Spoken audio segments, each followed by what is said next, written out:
언니, 우리 엄마 얼굴이랑 똑같이 생겼어요. 아린이 이렇게 외친 순간 겨울 골목의 시간은 잠시 멈춘 듯 했습니다. 재벌가에서 아무 부족함 없이 자라온 아린 앞에 군고구마를 파는 여고생이 나타났습니다. 추위에 떨고 있던 그 얼굴은 낯선 동시에 익숙했죠. 왜 엄마와 똑같은 얼굴의 언니가 이곳에 있었던 걸까요? 이 만남은 평범한 하루를 비밀로 가득한 이야기의 시작으로 바꿔놓았습니다. 사연 시작 전 구독과 좋아요 눌러주시고 어디서 듣고 계신지 댓글 남겨주시면 여러분의 인생에 행운이 찾아옵니다. 12월의 차가운 바람이 옷깃 사이로 파고드는 겨울 저녁이었습니다. 초등학교와 학원을 막 마친 아리는 검은색 승용차를 타고 집으로 돌아가는 길이었어요. 차창 밖으로 보이는 거리에는 어둠이 내려앉고 있었고 가로등 불빛이 하나둘 켜지기 시작했습니다. 평소라면 그대로 집까지 가는 길이었지만 오늘은 달랐어요. 차가 신호를 기다리며 멈춘 골목 어귀에서 아리는 창문 너머로 희미하게 피어오르는 연기를 발견했습니다. 고소하고 달콤한 냄새가 차 안까지 스며드는 것 같았어요. 군고구마를 굽는 냄새였습니다. 아리는 경호원에게 잠깐만 차를 세워달라고 부탁했어요. 경호원은 난색을 표했지만 아린의 고집을 꺾을 수는 없었습니다. 차에서 내린 아린은 냄새가 나는 쪽으로 천천히 걸어갔어요. 골목 안쪽, 낡은 건물 벽을 등지고 녹슨 드럼통 하나가 놓여 있었습니다. 그 안에서는 장작불이 타오르며 고구마를 익히고 있었어요. 드럼통 앞에는 한 소녀가 쪼그리고 앉아 고구마를 뒤집고 있었습니다. 낡은 패딩 점퍼에 구멍난 장갑을 낀 손, 그리고 추위에 발갛게 물든 뺨을 가진 여고생이었습니다. 아린이 그 소녀의 얼굴을 본 순간 세상이 멈춘 것 같았어요. 심장이 쿵 하고 내려앉는 느낌이었습니다. 그 얼굴은 아린이 매일 아침 보는 얼굴, 따뜻하게 안아주고 이마에 입맞춤을 해주는 그 사람과 너무나 닮아 있었어요. 눈매, 콧날, 입술의 모양까지 마치 젊은 시절의 엄마를 그대로 옮겨놓은 것 같았습니다. 엄마랑 똑같이 생겼어. 아린의 입에서 작은 속삭임이 새어나왔어요. 그 소녀, 혜진은 고개를 들어 아린을 바라봤습니다. 어린아이가 자신을 뚫어지게 쳐다보는 이유를 알 수 없었지만 혜진은 환하게 웃으며 인사를 건넸어요. 안녕? 고구마 살래? 목소리마저 따뜻했습니다. 차가운 겨울바람 속에서도 그 목소리는 온기를 담고 있었어요. 아리는 대답도 하지 못한 채 그 자리에 서 있었습니다. 혜진은 장갑도 제대로 끼지 못한 손을 드럼통 가까이 가져가 녹이고 있었어요. 손가락 끝이 갈라지고 트인 흔적이 역력했습니다. 경호원이 뒤에서 아린을 불렀지만 아린은 발이 떨어지지 않았어요. 마치 그 자리에 뿌리라도 내린 듯 움직일 수가 없었습니다. 혜진은 여전히 미소를 지으며 고구마 하나를 꺼내 봉투에 정성스럽게 싸고 있었어요. 하나 먹어볼래? 아직 따끈따끈해. 혜진이 건네는 고구마를 받아든 아린의 손이 떨렸습니다. 따뜻한 온기가 손바닥을 타고 온몸으로 퍼져나갔어요. 그 온기는 단순히 고구마의 열기만이 아니었습니다. 설명할 수 없는 어떤 감정이 아린의 가슴속을 채워나갔어요. 고마워요, 언니. 아린은 작은 목소리로 인사를 하고 돌아섰습니다. 몇 걸음 걷다가 다시 뒤를 돌아봤어요. 혜진은 여전히 드럼통 앞에 앉아 추위와 싸우며 생계를 이어가고 있었습니다. 아무도 거들떠보지 않는 골목에서 홀로 외롭게 버티고 있는 그 모습이 아린의 눈에 깊이 박혔어요. 차에 오른 아린은 창밖을 바라보며 손에 든 고구마를 꼭 쥐었습니다. 경호원은 늦었다며 서두르라 했지만 아린은 자꾸만 뒤를 돌아봤어요. 골목은 점점 멀어졌지만 혜진의 모습은 선명하게 남아 있었습니다. 하지만 아리는 아직 몰랐습니다. 이 우연한 만남이 숨겨진 비밀의 시작이라는 것을요. 집에 도착한 아리는 현관문을 열고 들어섰어요. 엄마 지연이 거실에서 따뜻한 차를 마시며 책을 읽고 있었습니다. 아리는 엄마의 얼굴을 보자마자 또다시 가슴이 두근거렸어요. 방금 본 혜진의 얼굴과 엄마의 얼굴이 자꾸 겹쳐 보였습니다. 엄마, 저 왔어요. 어머, 우리 아린 왔구나. 오늘 학교는 어땠어? 지연은 따뜻한 미소로 아린을 맞이했어요. 하지만 아린은 대답 대신 엄마의 얼굴을 한참 동안 바라봤습니다.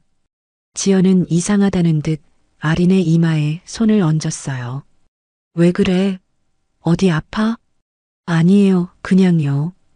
아린은 방으로 들어가 침대에 누웠습니다. 천장을 바라보며 오늘 본 그 언니, 혜진을 떠올렸어요. 왜 그렇게 마음이 끌렸는지, 왜 그렇게 따뜻함을 느꼈는지 아리는 알 수 없었습니다. 하지만 한 가지는 확실했어요. 내일도 모레도 다시 그 골목으로 가고 싶다는 것이었습니다.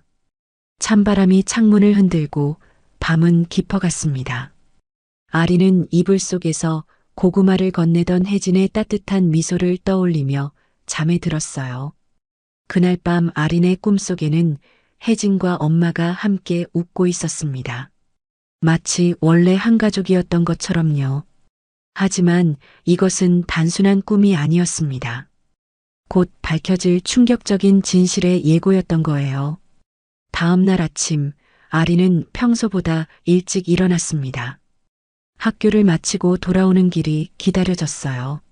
수업 시간 내내 아린의 머릿속에는 혜진의 모습이 맴돌았습니다. 그 따뜻한 미소와 추위에 떨던 손, 그리고 엄마와 너무나 닮은 얼굴이 자꾸만 떠올랐어요. 학교 시간이 되자 아리는 경호원에게 오늘은 다른 길로 가고 싶다고 말했습니다. 경호원은 의아해했지만 아린의 부탁을 거절할 수 없었어요. 차는 어제 그 골목이 있는 방향으로 천천히 움직였습니다. 골목 입구에 도착하자 아리는 서둘러 차에서 내렸어요. 저 멀리 혜진이 보였습니다. 혜진은 오늘도 여전히 고구마를 굽고 있었어요. 학교가 끝나자마자 곧장 이곳으로 온 것 같았습니다. 교복 위에 걸친 얇은 점퍼가 겨울 추위를 막기에는 너무나 부족해 보였어요. 아린이 다가가자 혜진은 고개를 들었습니다. 어제 그 어린아이가 다시 온 것을 보고 혜진의 얼굴에 놀라움과 반가움이 동시에 떠올랐어요. 어제 그 꼬마 또 왔구나. 오늘도 고구마 먹으러 온 거야? 혜진의 목소리에는 진심 어린 반가움이 묻어났습니다. 아리는 고개를 끄덕이며 혜진 옆에 조심스럽게 앉았어요. 차가운 시멘트 바닥에 냉기가 올라왔지만 아리는 개의치 않았습니다. 언니, 매일 여기서 이러는 거예요? 아린의 질문에 혜진은 잠시 머뭇거렸어요. 그러고는 작게 고개를 끄덕였습니다. 학교가 끝나면 곧장 여기 와서 해질 때까지 장사를 한다고 했어요. 주말에는 아침부터 저녁까지 이곳에서 시간을 보낸다고도 했습니다. 혜진은 잘 구워진 고구마 하나를 꺼내 반으로 쪼개 아린에게 건넸어요. 김이 모락모락 피어오르는 노란 속살이 달콤한 향기를 풍겼습니다. 두 사람은 고구마 하나를 사이에 두고 나란히 앉아 있었어요. 재벌가의 아이와 홀로 생계를 꾸리는 고등학생. 이 둘 사이의 거리는 좁혀지고 있었습니다. 언니는 가족이 어디 있어요? 아린의 순진한 질문에 혜진의 손이 잠시 멈췄어요. 혜진은 하늘을 올려다보며 천천히 대답했습니다. 아버지는 혜진이 어릴 때 돌아가셨고 엄마도 얼마 전에 세상을 떠났다고 말했어요. 그래서 지금은 혼자 살고 있다고 했습니다. 혼자라서 뭐 이제는 익숙해. 처음엔 무서웠는데 이제는 괜찮아. 혜진은 웃으며 말했지만 그 웃음 뒤에 숨겨진 외로움을 아린은 느낄 수 있었어요. 아린의 가슴이 찌릿하게 아파왔습니다. 자신은 엄마와 아빠, 따뜻한 집과 풍족한 것들로 둘러싸여 있는데 혜진은 이 추운 겨울 골목에서 홀로 버티고 있었던 거예요. 언니, 나 내일도 올게요. 모레도요. 아린의 진지한 말에 혜진은 놀란 표정을 지었습니다. 그러고는 고개를 저으며 걱정스러운 목소리로 말했어요. 아니야, 여기 너무 춥잖아. 너 같은 어린애가 매일 올 곳이 아니야. 감기 걸려. 하지만 아린의 마음은 이미 정해져 있었습니다. 혜진 옆에 있으면 따뜻함을 느꼈어요. 엄마에게서 느끼는 것과 비슷하면서도 다른 특별한 감정이었습니다. 마치 오랫동안 잃어버렸던 무언가를 찾은 것 같은 기분이었어요. 그날 이후 아린은 매일 그 골목을 찾았습니다. 경호원도 이제는 아린의 일과를 알고 자연스럽게 그곳으로 차를 몰았어요. 혜진도 아린이 올 시간이 되면 자연스럽게 그곳을 바라보게 되었습니다. 두 사람은 군고구마를 나눠 먹으며 소소한 이야기를 나눴어요. 학교 이야기, 좋아하는 음식, 꿈 이야기까지. 신분의 차이도 나이의 차이도 중요하지 않았습니다. 그저 서로의 존재 자체가 위로가 되었어요. 혜진은 아린에게 고구마 굽는 법을 알려주기도 했습니다. 불의 세기를 조절하는 방법, 익었는지 확인하는 방법까지 친절하게 가르쳐 줬어요. 아린은 혜진의 말을 하나하나 귀 기울여 들었습니다. 어느 날 저녁 혜진이 조심스럽게 말했어요. 너 집이 좋은 것 같은데 왜 매일 여기 와? 아린은 잠시 생각하다가 솔직하게 대답했습니다. 언니가 좋아서요. 언니 보면 마음이 따뜻해져요. 그리고 아린은 잠시 망설이다가 말을 이었어요. 언니, 우리 엄마랑 정말 닮았어요. 그 말에 혜진은 순간 당황한 표정을 지었습니다. 손에 들고 있던 고구마를 뒤집는 동작이 멈췄어요. 혜진은 아린을 물끄러미 바라보다가 어색하게 웃으며 말했습니다. 그래, 세상에 닮은 사람은 많잖아. 하지만 혜진의 목소리는 미묘하게 떨리고 있었어요. 왠지 모를 이상한 감정이 가슴속을 스쳤지만 혜진은 그 감정을 애써 무시했습니다. 그 말에 혜진은 환하게 웃었지만 아린은 알지 못했습니다. 이 작은 말 한마디가 앞으로 펼쳐질 운명의 실마리가 될 거라는 것을요.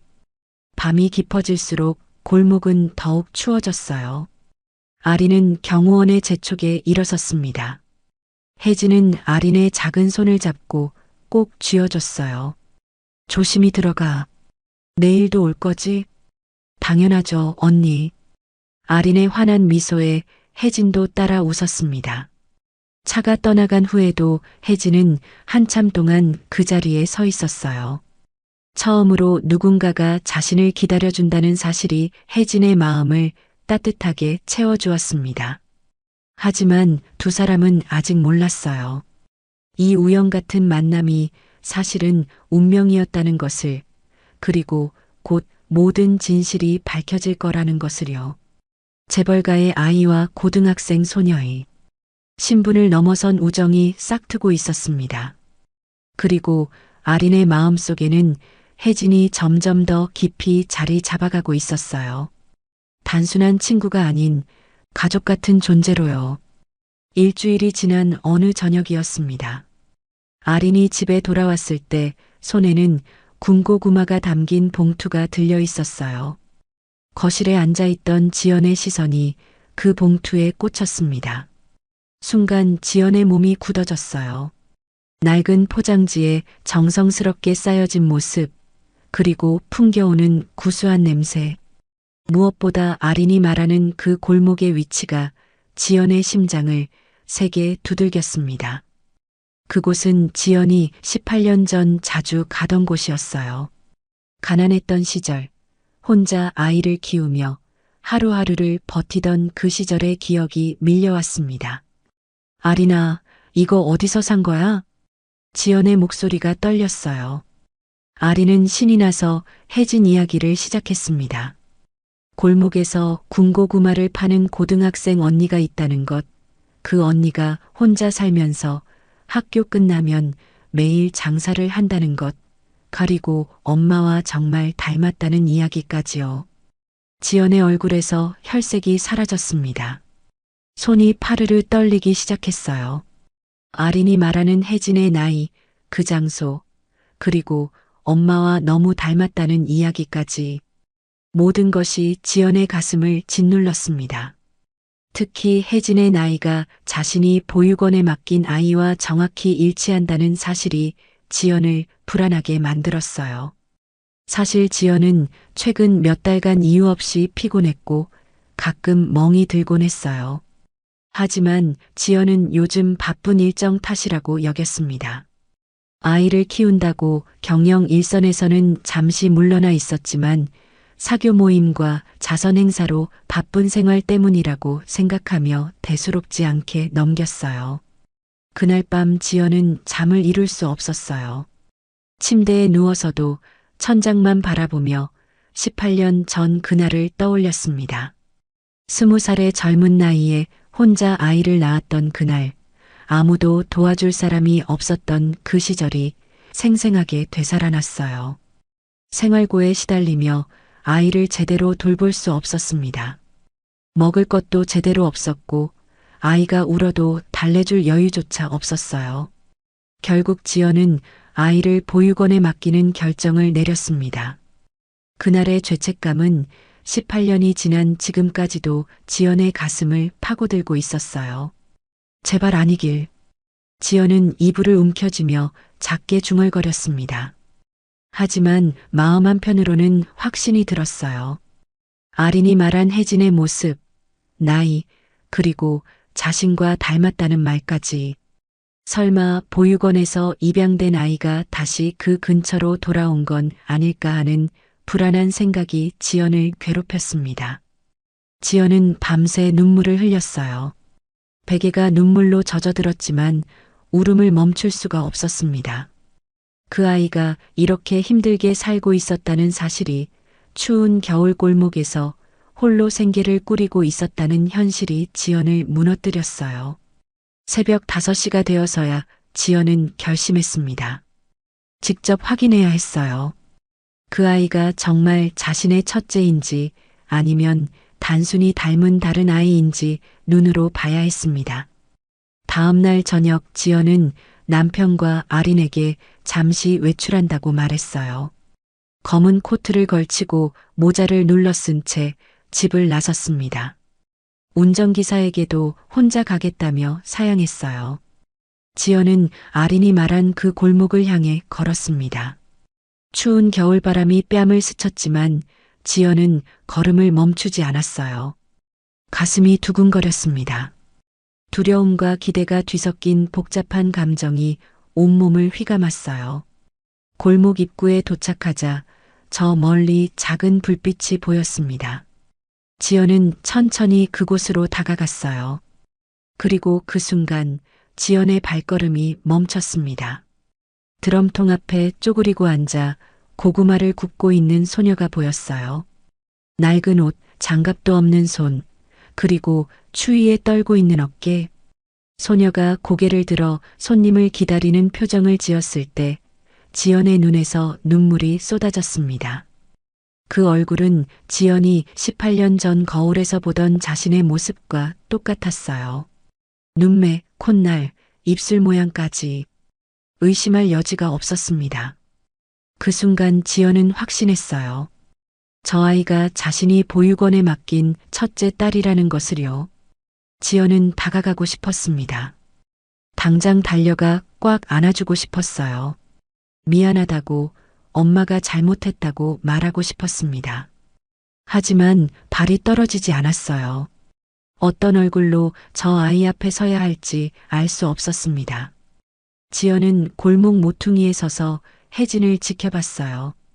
혜진이 손님에게 고구마를 건네는 모습, 돈을 받고 공손하게 인사하는 모습, 그리고 다시 번호 앞에 앉아 추위를 견디는 모습까지 지연은 그 모든 순간을 눈물로 지켜봤습니다.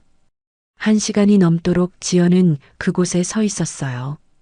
혜진에게 다가가지도 못하고 그렇다고 떠나지도 못한 채 그저 바라만 봤습니다. 혜진의 작은 행동 하나하나가 지연의 가슴에 비수처럼 꽂혔어요. 결국 지연은 한마디도 건네지 못하고 돌아섰습니다.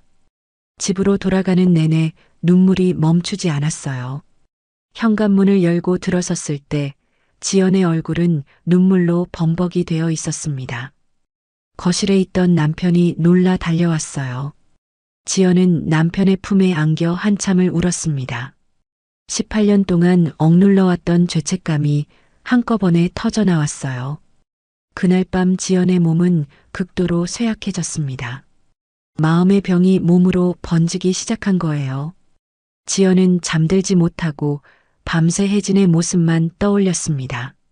추위에 떨던 그 작은 어깨가, 트고 갈라진 그 손이, 외롭게 혼자 버티던 그 모습이 지연을 괴롭혔어요. 그날 이후 지연의 상태는 급격히 나빠졌습니다. 밤마다 악몽에 시달렸고 식사도 제대로 하지 못했어요. 거울을 볼 때마다 혜진의 얼굴이 겹쳐 보였고 눈을 감으면 추위에 떨던 그 모습이 떠올랐습니다. 게다가 최근 지연은 이유 없이 멍이 들고 코피가 나는 증상이 더욱 심해졌어요. 사흘째 되는 날 아침 지연은 침대에서 일어나지 못했어요. 고열에 시달리며 온몸이 무거운 납덩이처럼 느껴졌습니다. 어지럼증이 심해 눈을 뜨는 것조차 힘들었어요. 회장은 급히 주치의를 불렀습니다. 의사는 극심한 스트레스와 불안으로 인한 신체화 증상이라고 했지만 이상한 증상들 때문에 정밀 검사를 강력히 권유했어요. 회장은 즉시 지연을 병원으로 데려갔습니다. 각종 혈액 검사와 골수 검사를 받았고 결과가 나오기까지 며칠이 걸렸어요.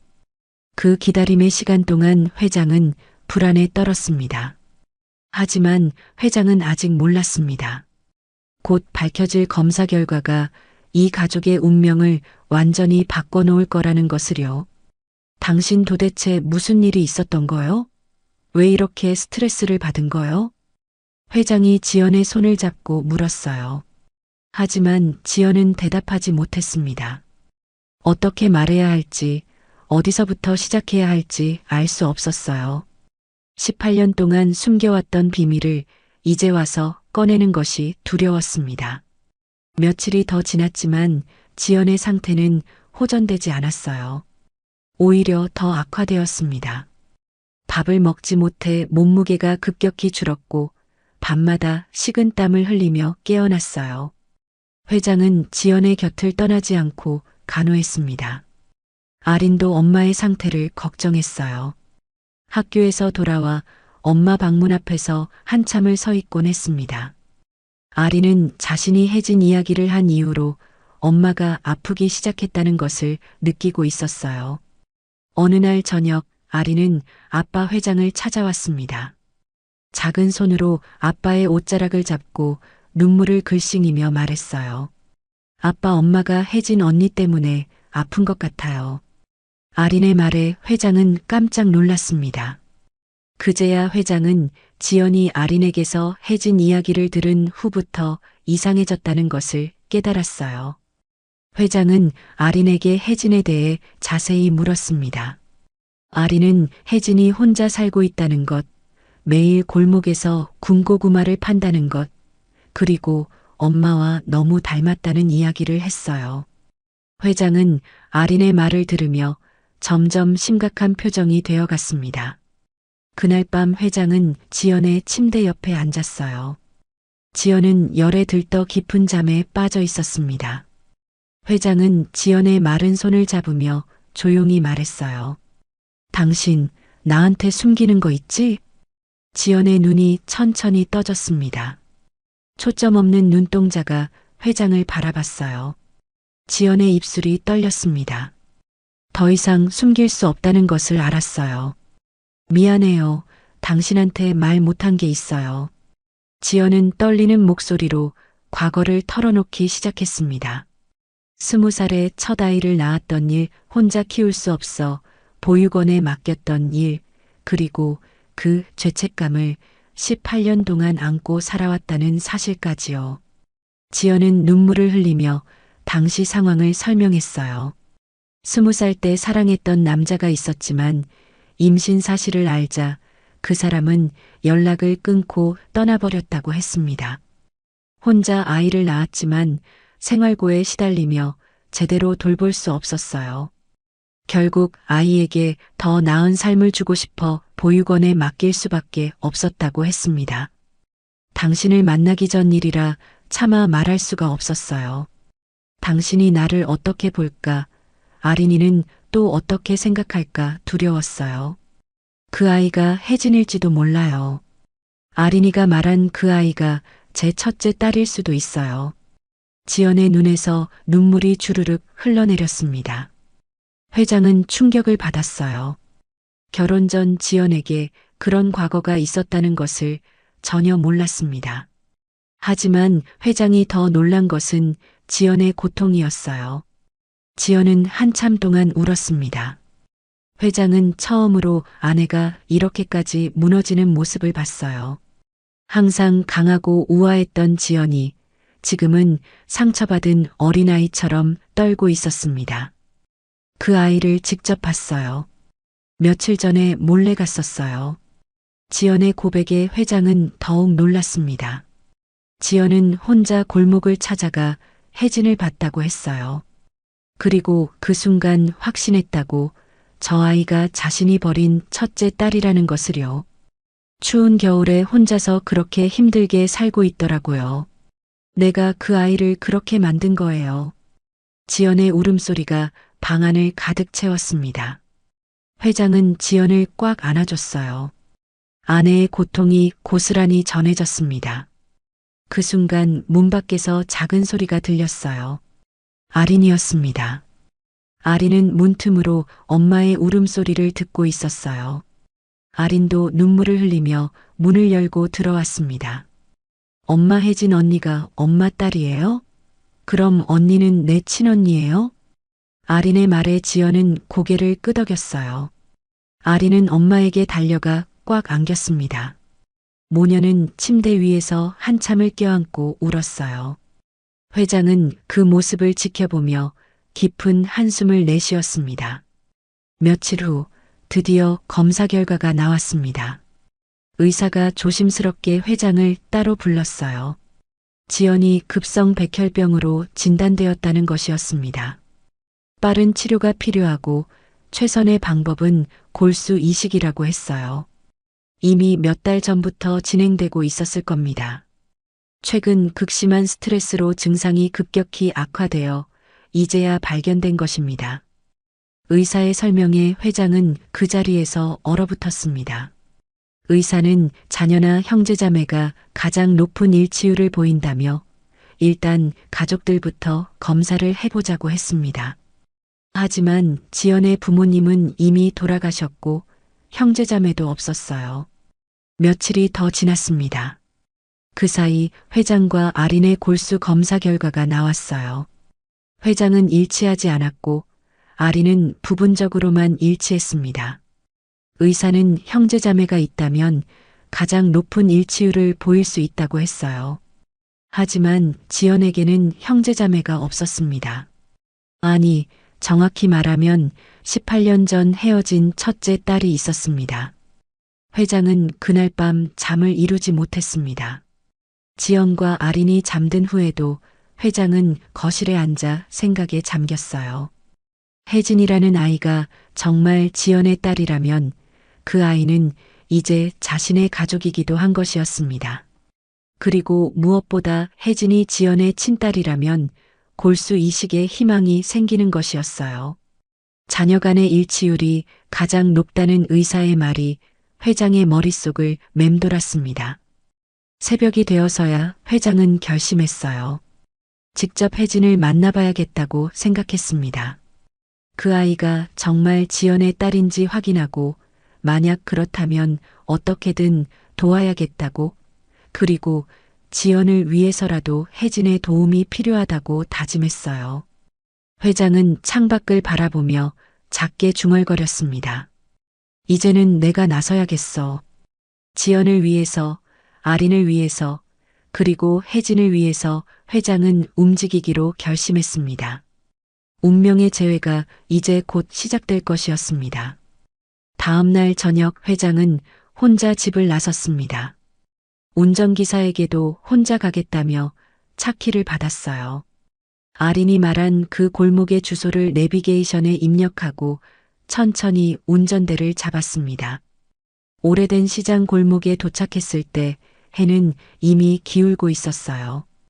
회장은 차에서 내려 천천히 골목 안쪽으로 걸어갔습니다. 저 멀리 작은 불빛이 보였고 그곳에서 연기가 피어오르고 있었어요. 가까이 다가가자 한 소녀가 보였습니다.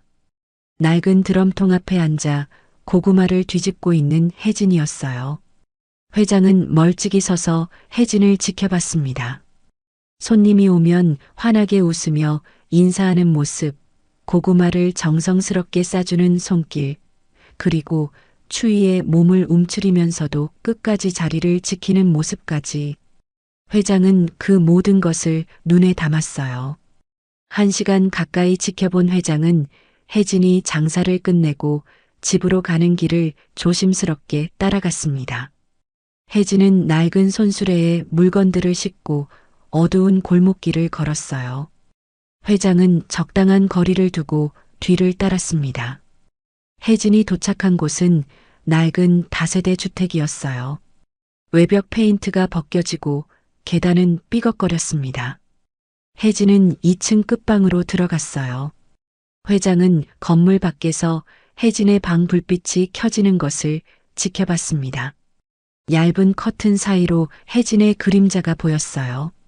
작은 방 안에서 혜진은 혼자 간단한 식사를 준비하고 있었습니다. 회장의 가슴이 먹먹해졌어요. 이렇게 살고 있었구나. 회장은 자신의 딸 아린과 비교하지 않을 수 없었습니다. 아린은 넓은 방에서 따뜻한 난방과 풍족한 식사를 누리고 있는데 혜진은 이 추운 겨울에 이런 곳에서 홀로 버티고 있었어요. 회장은 차로 돌아와 한참 동안 앉아 있었습니다. 생각이 복잡했어요. 하지만 결론은 하나였습니다. 만약 혜진이 정말 지연의 딸이라면 더 이상 이렇게 내버려둘 수 없다는 것이었어요. 집으로 돌아온 회장은 침실로 갔습니다. 지연은 여전히 병상에 누워 있었어요. 회장은 침대 옆에 앉아 지연의 손을 꽉 잡았습니다. 여보, 내가 혜진이를 봤어. 지연의 눈이 커졌어요. 회장은 오늘 본 것들을 하나하나 이야기했습니다. 혜진이 얼마나 힘들게 살고 있는지, 그 작은 몸으로 얼마나 열심히 버티고 있는지 말했어요. 이제는 내가 지켜주겠소. 당신도, 아린이도, 그리고 혜진이도. 회장의 눈에도 눈물이 맺혔습니다. 회장은 평생 사업만 하며 살아왔지만 오늘 혜진을 보고 나서 많은 것을 느꼈어요. 가족의 소중함, 그리고 자신이 가진 것들의 의미를요.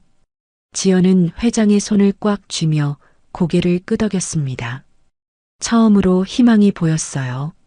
남편이 함께 해준다면 이제는 혜진을 다시 품에 안을 수 있을 것 같았습니다. 다음 날 지연은 침대에서 일어났어요.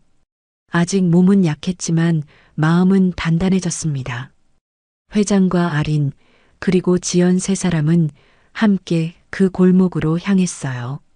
드디어 18년 만에 재회가 시작되려 하고 있었습니다.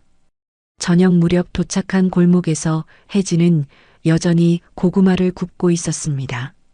세 사람이 다가오자 혜진은 고개를 들었어요. 아린을 보고 반갑게 웃던 혜진의 표정이 곧 의아함으로 바뀌었습니다. 언니. 아린이 먼저 혜진에게 다가갔어요. 그리고 뒤에 서 있는 지연을 가리켰습니다. 이분이 우리 엄마예요. 혜진은 지연을 바라봤습니다. 순간 혜진의 눈이 커졌어요. 마치 거울을 보는 것 같았습니다. 자신과 너무나 닮은 얼굴이 눈앞에 있었어요. 지연은 천천히 혜진에게 다가갔습니다. 떨리는 손으로 혜진의 뺨을 어루만졌어요. 차갑게 얼어있는 뺨을 만지자 지연의 눈에서 눈물이 흘러내렸습니다. 혜진아 엄마야. 지연의 떨리는 목소리가 겨울 공기 속에 퍼졌어요. 혜진은 무슨 말인지 이해할 수 없었습니다. 고개를 저으며 한 걸음 물러섰어요. 회장이 앞으로 나섰습니다. 그리고 조심스럽게 설명하기 시작했어요. 지연이 18년 전 어쩔 수 없이 보육원에 아이를 맡겼던 일, 그 아이의 나이와 혜진의 나이가 일치한다는 것, 그리고 지연과 혜진이 너무나 닮았다는 사실까지요. 혜진은 혼란스러웠습니다. 믿을 수 없었어요. 양엄마가 말씀하셨던 그 친엄마가 정말 눈앞에 있다는 것이, 그것도 이렇게 부유한 집의 사람이라는 것이 현실처럼 느껴지지 않았습니다. 혜진은 고개를 저으며 한 걸음 물러섰어요. 그때 혜진의 입에서 떨리는 목소리가 흘러나왔습니다. 저는 돌아가시기 직전까지만 해도 키워주신 엄마가 친엄마인 줄 알았어요. 그런데 돌아가시기 직전에 말씀하셨어요. 사실은 양엄마였고 어딘가에 친엄마가 계실 거라고. 혜진의 고백에 지연의 눈이 더욱 커졌어요. 혜진은 계속 말을 이었습니다.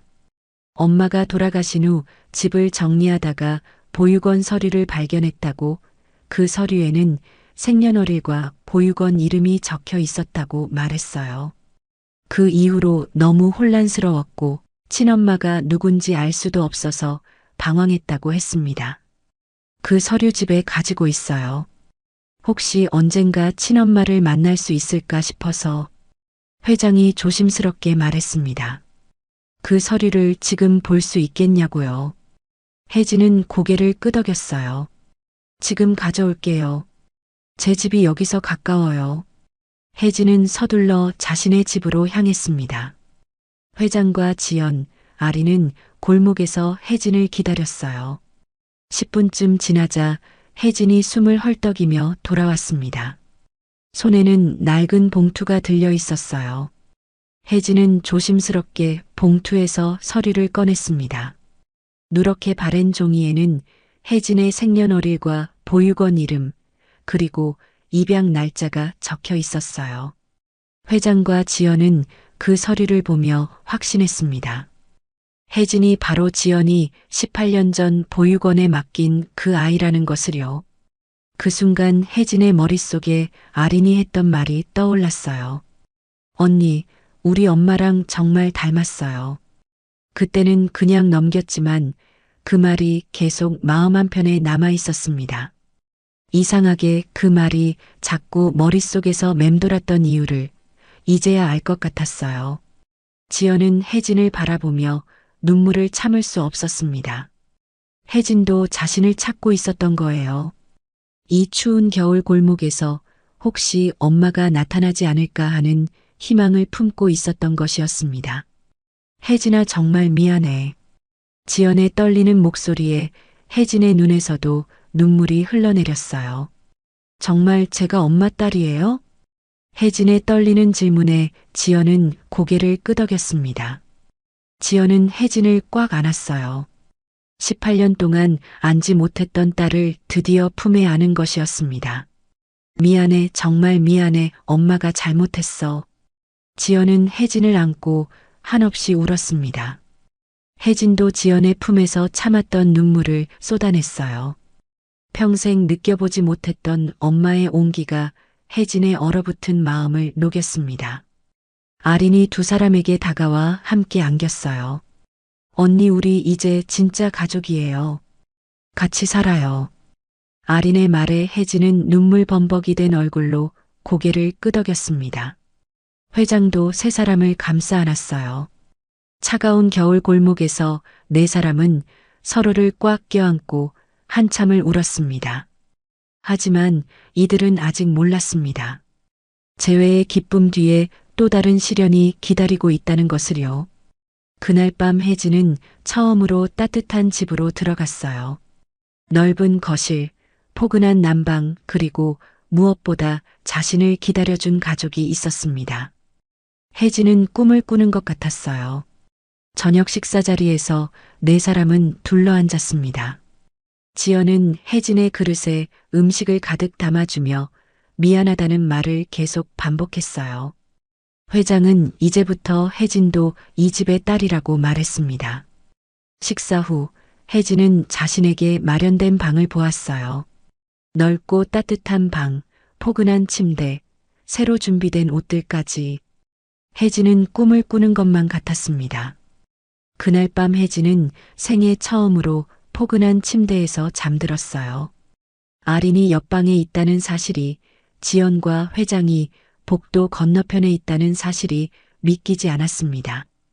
창밖으로는 여전히 차가운 겨울바람이 불고 있었지만 혜진의 마음은 처음으로 따뜻했어요. 더 이상 혼자가 아니었습니다. 다음 날 아침, 온 가족이 함께 아침 식사를 했어요.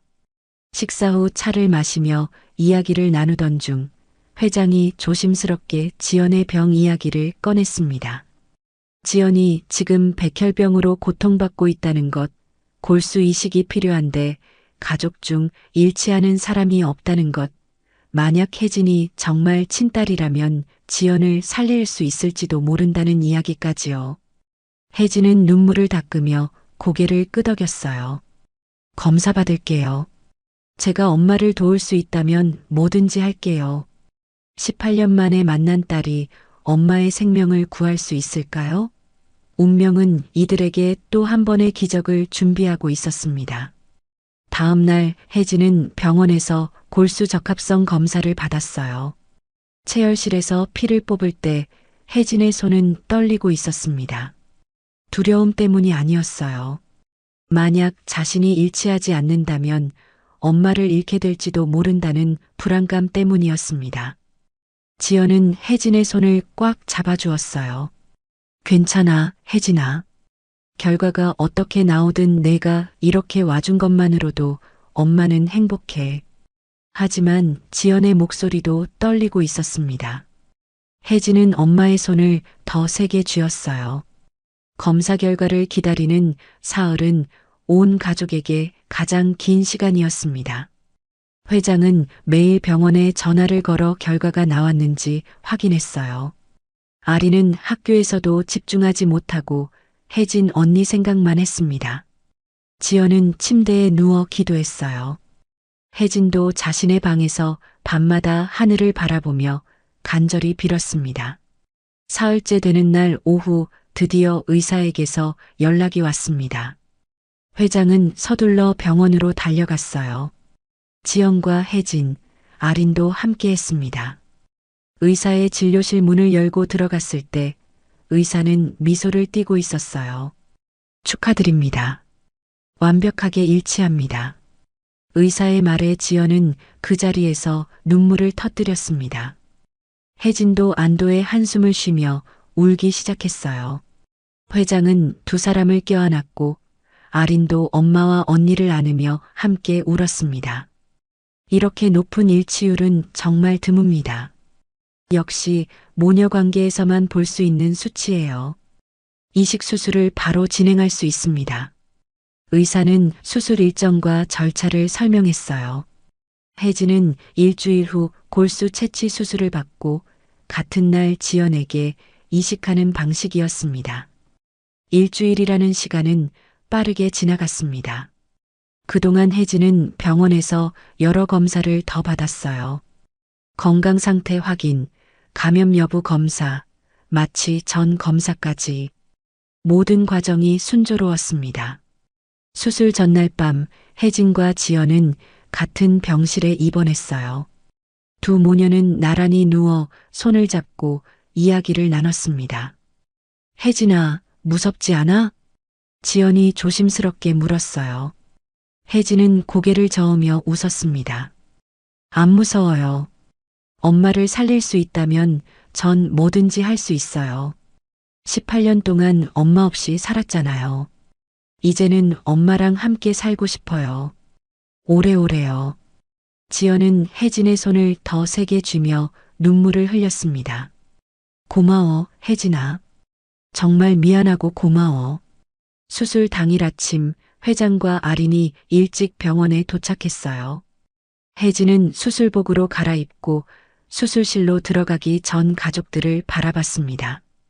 다녀올게요. 걱정하지 마세요.